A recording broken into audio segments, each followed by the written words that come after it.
Awesome. Eshar Koch. Thanks, Rabbi Wahlberg. We're going to shift gears a little bit to a very different topic, but it's all connected. I'm going to talk to you a little bit about Shavuot and art history. I'm just going to share my screen here. So this topic interests me because I was just went on this Chabad website and I saw on the Chabad website, I saw them discussing like Mamad Har Sinai. I was looking for like the reason why we eat cheesecake or something. And they have all these pictures of Sinai. I was like, these are really nice pictures. I wonder who painted them and when they started. And then I started I Googled Sinai in art and I came across around 20 paintings. And so I did a little more research and figured out that there is a whole series. This is like a genre, a Sinai painting. And so I was wondering if there is some sort of message for us from these paintings. And I realized that there is. And so I'd like to share that with you with a few paintings that appeared throughout over the last hundreds of years. So I'm going to share them with you now. But it's all this whole lecture revolves around these verses. There's a lot of imagery when it comes to Sinai, and most of you know this. When you read the verse Shemot 19, it says I'm just reading the parts that I highlighted here. There's thunder, lightning flashes, thick cloud, powerful blast of a shofar. Mount Sinai was smoking. There's fire. The shofar grew increasingly stronger. When you read all these depictions, it sounds like a very awe-inspiring and perhaps scary event. And a lot of their earlier paintings seem to depict it in that manner. They depict it as an overwhelming event. You'll see in some of these paintings how that's portrayed. And what I want to show as we go along is that some of the later paintings I'm going to depict have a little bit of a different approach, and perhaps they're going to offer us a different reading of these verses and an important message for us for Shavuot. So without further ado, let's get going. We have around 5 or 6 paintings here. There are many of them. I just had to find a few that I felt were relevant to show you. All right, so here's the first one. Let me make this a little bit smaller so you can see it. So here's the first one. This is by Cosimo Rosselli. And forgive me if I don't pronounce the names. I'm a yeshiva bocher, so I wasn't taught all these names. But this painting, if you can see it, I'm going to make it a little bit bigger. It basically depicts all the stages of what happened in this Sinai and after Sinai. So Moshe is up here getting the Torah at Sinai. So you can see this. He's up here on Mount Sinai. That's Joshua. And supposedly this is God. It's a white male. And God's angels. And so that's kind of this picture. I only brought this picture because this is in the Sistine Chapel. So it's important painting to know. And that I just think it's interesting. It's colorful, and you get a depiction of all the different stages. So over here, you have Moshe coming down with the tablets, and then him realizing that they're doing the sin over here, so he breaks them. And over here is the second tablets. And to the right, you have other events. So this basically just depicts all the events in a very colorful way. But the Sinai experience does look a little angelic. It doesn't look so scary in this one. But you'll see in the other paintings, it does look a little bit more scary and awe-inspiring. So here is another painting. This is Philippe de Champagne. That's how I'm pronouncing it. And this is an interesting painting. I've just brought this. There are a lot of paintings. What's important to know is a lot of these paintings, they put Moshe in the center. So Moshe's here, Moshe's here, Moshe's here. They're very Moshe-centered. And this painting is Moshe-centered. And obviously, it doesn't have...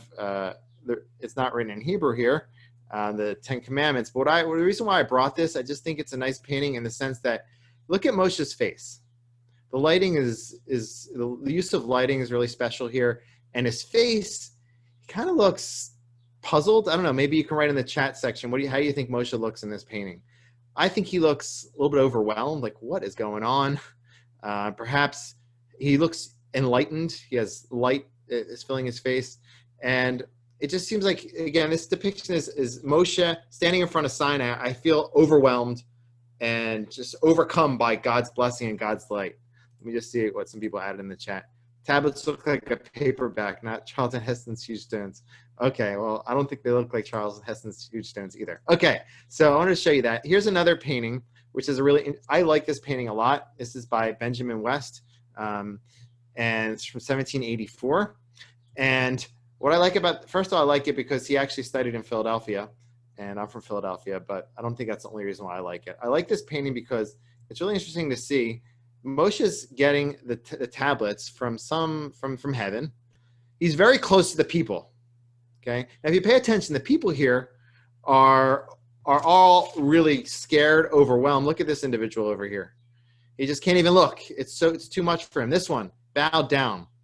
They're overwhelmed, and they're all bathed in divine light. And what I like about this painting is that you have the clouds and the rocks. You don't know which is which, and they're kind of playing into each other. And it's the idea of God's divine light just kind of overwhelming everything.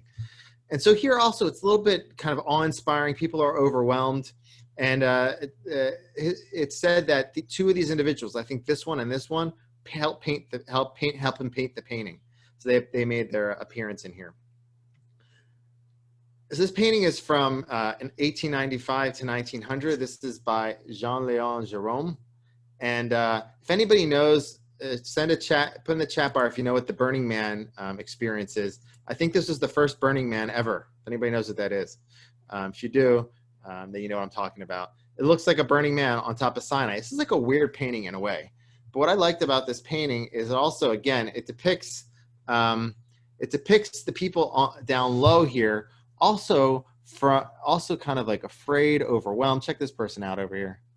They're running away. Everyone's far away from Sinai. It's very Moshe centered. Let me see if someone, Burning Man, LOL. Okay, we got one. Someone knew that. Of course, Trina knew that reference. But check out Moshe. What the heck's going on with his laser beams? Well, it says in the Torah that he has karan or panav. Some people understood those to be like laser beams or horns. But what I want to show you is just look where Moshe is, look where the people are. And again, this depicts all the aspects, the fire, the cloud. But again, Moshe's far away, the people are far below. And again, it depicts that overwhelming, awe-inspiring event. I want to transition now to two modern paintings, which I came across. I really love these paintings. And all these two paintings go a whole different direction. They're by this individual by Yoram Ra'anan. If anybody knows who that is, let me know in the chat section. Yoram Ra'anan is an Israeli painter. He's from America originally. And he had a horrible catastrophe. In 2016, he lost in a fire 40 years of work. I think these might be from those earlier years. But now he's putting out all these new paintings, and they're full of life and energy. You should go to his website. It's really impressive. So this painting is better. This is better than the Brotherhood art auction. Okay, well, is that a compliment? I'm not sure. No. Okay, BT Man, go BT Man. So someone added that in the chat bar. So I'm just going to give you these two more paintings, and then relay my Dvar Torah. This painting. What I really like about this painting, he titled it Har Sinai for now. Why? Har Sinai it's not Moshe centered, and it's kind of like colorful, and it's an opening toward a different Sinai experience. And this is what I want to relay to you. All those elements of fire, clouds, smoke, they can all be reinterpreted in a positive way. Somebody who comes to the Torah, they can be filled with the fire of Torah.